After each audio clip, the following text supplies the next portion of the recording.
Bueno, lo primero, agradecer muchísimo la oportunidad de estar aquí con ustedes, gracias a la Dirección General de Bibliotecas de la UNAM. En segundo lugar, disculpen mi extraño acento español del norte, que se diferencia de mucho, ¿no? A veces. Y bueno, pues también el tema que voy a tratar está en la estela de lo que ha presentado el doctor Graham. Y bueno, pretende dar una perspectiva de la situación en España, que ahora es peculiar, pero no deja de ser también parte de lo que vamos viviendo cíclicamente, que son también las crisis. Y resaltar que para las bibliotecas universitarias es muy importante considerar la relación con los departamentos universitarios, los estudios de grado y máster, porque ciertamente se recluta ahí una parte importante de su personal, ¿no? Y entonces es una cuestión interesante porque realmente los departamentos de información y documentación tienen una dinámica distinta a la de las propias bibliotecas, que es una cosa también a considerar. A ver si consigo explicarlo en la presentación. Bueno, entonces la presentación tiene 4 partes: una breve historia de la documentación española y la educación en España, muy breve.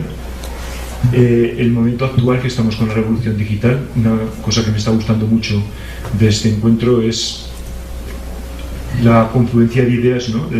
Y que dibujan un panorama, yo creo que bastante consensual.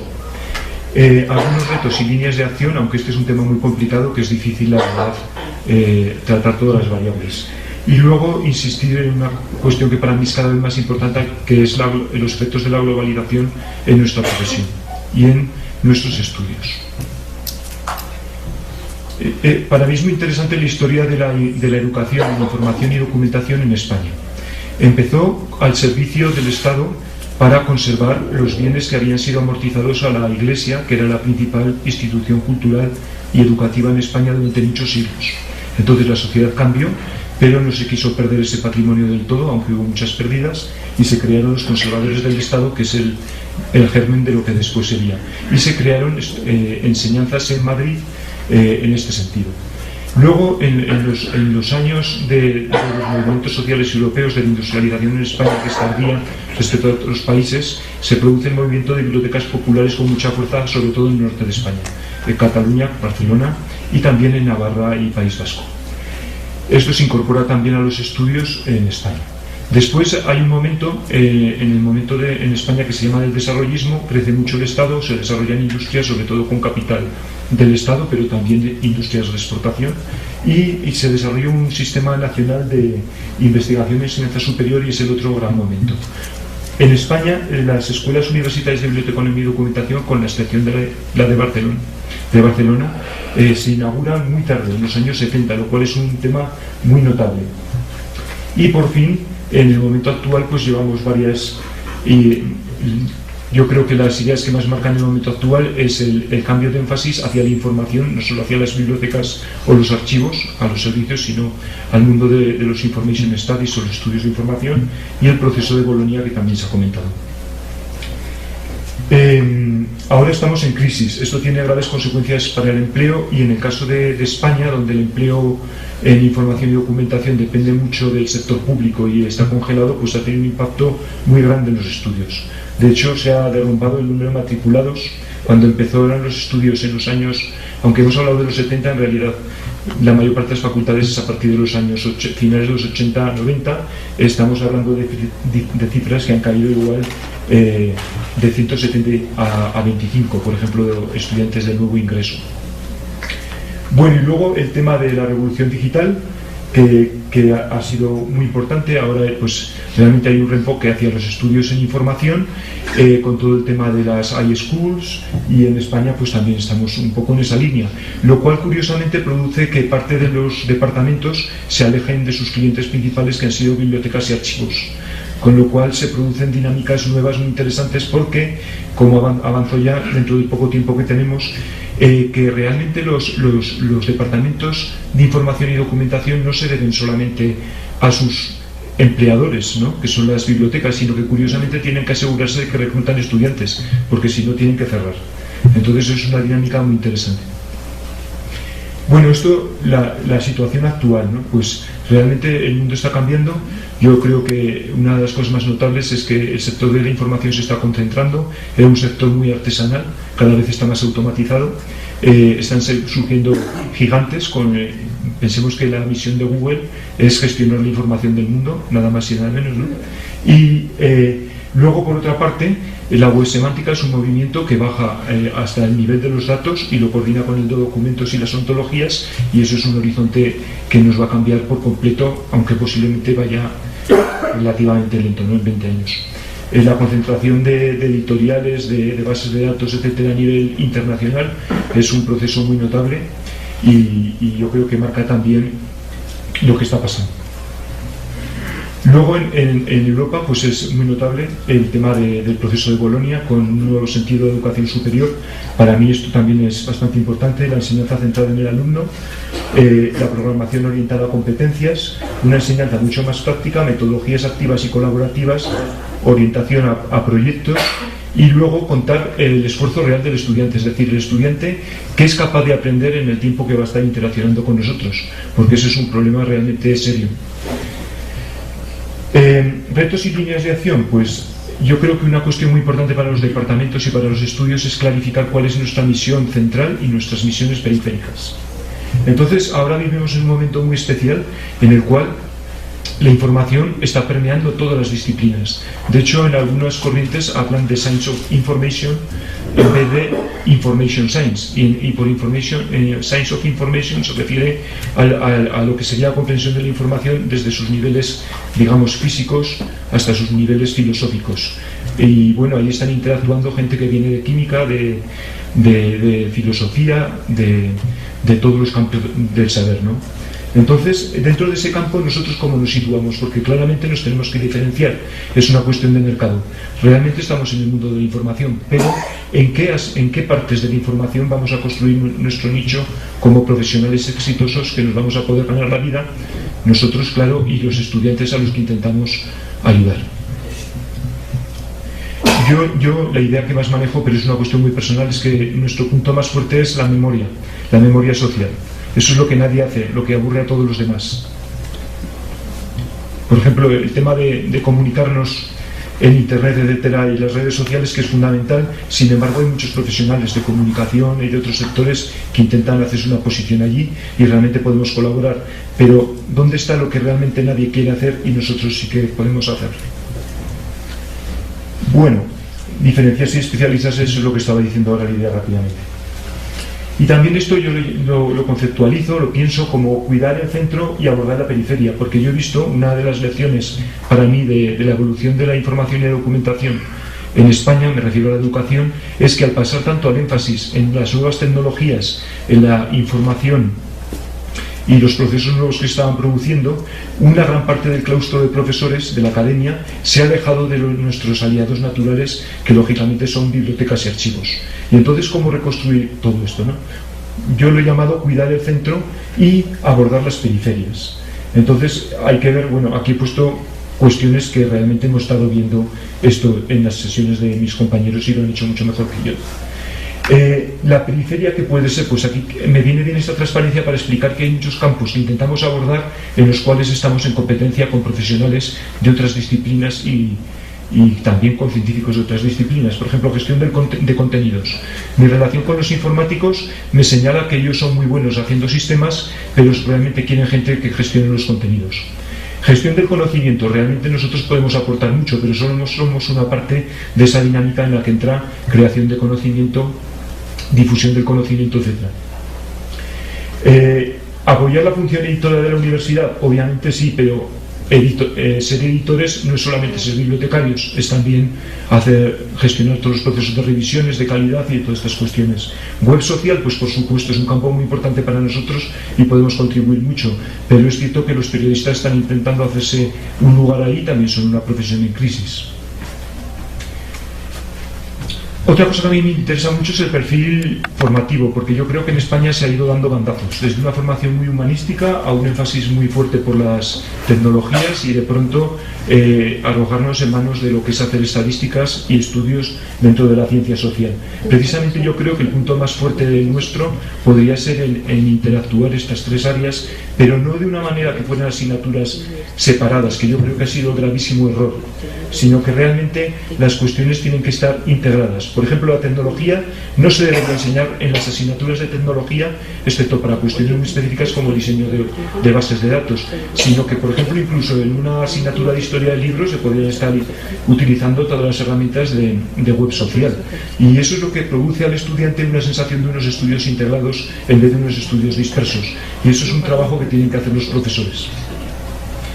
Y luego también es muy importante que empecemos a abrirnos otra vez a los demás. Eso yo sé que en otros países no ocurre, que reclutan a sus profesores, pues estoy pensando en Estados Unidos e Inglaterra, entre departamentos muy diferentes, e incluso en México también lo he visto, pero en España es cierto que el campo se había cerrado y las asignaturas están dadas solo por profesores del área de biblioteconomía y documentación en muchos casos, y eso produce un cierre y también una pérdida de alianzas, relaciones, y también pone en riesgo los estudios. Yo creo que en este sentido también de la educación está el punto este de aquí, ¿no? Promover el doctorado entre el personal. Uno de los objetivos estratégicos de la profesión tendría que ser reconstruir el papel del bibliotecario doctor, integrado también con la academia, que fue característico de la universidad durante muchos decenios, y que esa cuestión se ha perdido. Y eso llevaría también a una estrecha relación también a reconstruir nuestras relaciones, pues con entre los departamentos universitarios y los profesionales, probablemente. Bueno, yo creo que también el tema de diseñar estudios se hace en España. Yo creo que hay muy buena gente haciendo diseño de estudios, pero yo no me puedo quitar la impresión de que es un poco amateur, porque en el fondo diseñar un estudio universitario es decir, yo tengo un conjunto de posibles estudiantes que quieren estudiar, tengo un conjunto de posibles empleadores que quieren emplear, y a ver cómo consigo yo acercar eso de una manera que sea realmente económicamente viable. Y no se hacen estos estudios. Aquí en México, yo creo que estaréis en ello, pero una clave es crear observatorios, no del empleo, no del ingreso educativo, sino conjuntos, para intentar acercar ambas cosas y hacer estudios importantes en ese sentido. La formación a lo largo de la vida, pero yo voy a plantear aquí un punto nuevo, y es que yo creo que se intenta enseñar demasiado a los estudiantes de grado. Yo creo que se les satura. No se trata, tenemos que enseñar competencias en el sentido de que realmente el estudiante se sienta seguro de que lo que ha aprendido, lo que ha recibido, luego no puede procesar. Y a veces las asignaturas, yo creo que intentamos enseñar demasiado a los estudiantes de grado. Pues por ejemplo, todo lo que sería gestión o dirección de centros, todo lo que sería tecnologías, etcétera, y al final se queda en un baño que es imposible que sea profundo, ¿no? Y lo que necesitamos es separar esa formación y articularla bien en un proceso a larga distancia. Para mí es una clave. Entonces, en el grado quedarían las competencias básicas, pero muy actualizadas y bien sintetizadas, porque muchas veces ocurre que a los estudiantes de grado los maltratamos y les damos información de hace 15 años. No, eso no debe ser. Se les debe dar el nivel de doctorado, pero a su nivel. O sea, los contenidos de un doctorado, o sea, con la actualidad de un doctorado, pero a su nivel, para que puedan acceder. O con la modernidad de nuestros tiempos, que ha sido también un problema muy serio. Y en posgrado dejar la especialización. Y luego necesitamos formación permanente para la actualización y otras cuestiones. Bueno, ¿cuáles son las competencias básicas? Pues obviamente hay unas que son genéricas, que son las que producen el empleo del estudiante universitario. Los estudios que están realizando en todo el mundo indican que al final a la gente, una vez que sabe que ha aprobado el bachillerato y sabe leer y contar bien y hacer las operaciones matemáticas y realmente las sabe hacer, sabe escribir, hablar, etcétera, casi le podemos enseñar muchas de las cuestiones profesionales en el propio centro de trabajo. Y lo que necesita es que sea una persona comprometida, que sepa comunicarse, que sepa escuchar a los demás, que haga trabajo en equipo, que sea ordenado, que pueda tener un nivel de trabajo serio y sin sobresaltos, ¿no? O sea, una serie de cualidades que en realidad son genéricas y que nos tenemos que centrar mucho en eso.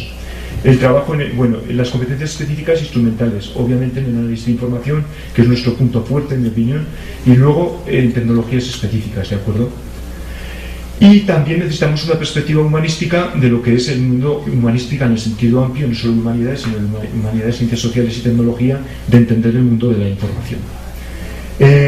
Luego, de cara al máster, ¿Hay nichos de especialización que no tiene sentido abrumar al estudiante con contenidos en el nivel de grado? Pues obviamente, cada vez más la catalogación es más difícil, más avanzada y más diferenciada. La referencia especializada y las documentaciones especializadas, que a veces se han abandonado. La gestión de registros, por ejemplo, la administración de sistemas bibliotecarios, que requiere una formación, como saben todos los que están aquí, pues realmente más avanzada. Todo el campo de la bibliometría e infometría. Pero claro, dar por ejemplo cualquiera de estas cosas a nivel de grado, si intentamos darlo todo, realmente yo lo que he observado es que los estudiantes no conectan realmente con esos contenidos y no los convierten en competencias a desempeñar en el puesto de trabajo. Y necesariamente en colaboración interdisciplinar, aunque solo sea para que conozcan a gente de otras líneas de pensamiento. Bueno, y luego esto tiene que ver con lo que he dicho antes, reconstruir y perseguir la interdisciplinariedad en el diseño de los estudios, porque va a ser de nuestras alianzas y de nuestras interconexiones de las que como vamos a asegurar nuestro futuro.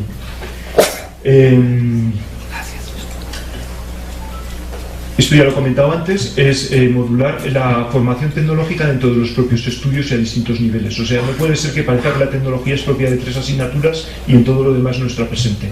Ya sé que estoy exagerando, que mi función ahora es llamar la atención, no quiere decir que yo no vea los matices, pero así, digamos, muy bruto, con una manera de decirlo, ¿no?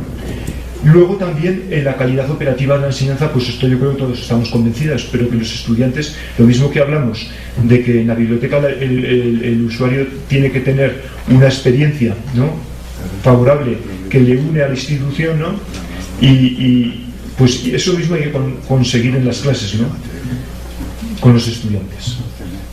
Bueno, aquí hay algunos aspectos, pero esto está en la presentación. Luego quería terminar con el tema de la globalidad, porque para mí es muy clave. Yo creo que no lo estoy comunicando bien por las prisas, ¿no?, pero creo que se acercan cambios enormes, porque muchas de las cosas se van a automatizar y se van a hacer por las grandes empresas a nivel mundial. Entonces nosotros tenemos que volver a situarnos en ese nicho de alguna manera. Tenemos que volvernos a poner allí, porque como decía otros ponentes, realmente la biblioteca no va a morir, la dan por muerta antes de la época helenística, y por supuesto Alejandría la quemaron y la tenemos otra vez reconstruida, ¿no?, la biblioteca de Alejandría. Pero realmente tenemos que estar atentos a lo que está pasando. Entonces, en nuestra época, pues realmente está produciéndose una economía cada vez más entretejida. En España lo vivimos de una manera muy fuerte, yo creo que en México también. Una enorme movilidad de población, de productos e ideas. Hay una red mundial, digamos que la red mundial de la información, la web, etcétera, etcétera, ha nacido precisamente para dar un soporte tecnológico a todas estas necesidades de integración con sus luces y sus sombras. Y resulta que también los defectos de la web, que los tienen muchos, pues los intentamos resolver con nuevas tecnologías como las de la web semántica. Entonces yo creo que en este cambio de época, que se ha señalado tanto por los ponentes que me han precedido, que ciertamente puede vivirse como amenaza, y por qué no decirlo que lo es, ¿no?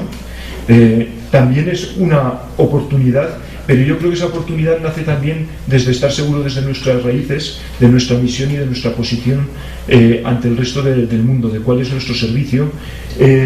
Y yo lo he situado así, para terminar, sintetizándolo, nosotros tenemos una misión con otras profesiones, como los comunicólogos, los educadores, que también son parte de esto, ¿no?, que es facilitar la comunicación abierta y respetuosa entre las personas y grupos humanos para favorecer este intercambio social, económico, etcétera, que se está produciendo, queramos o no.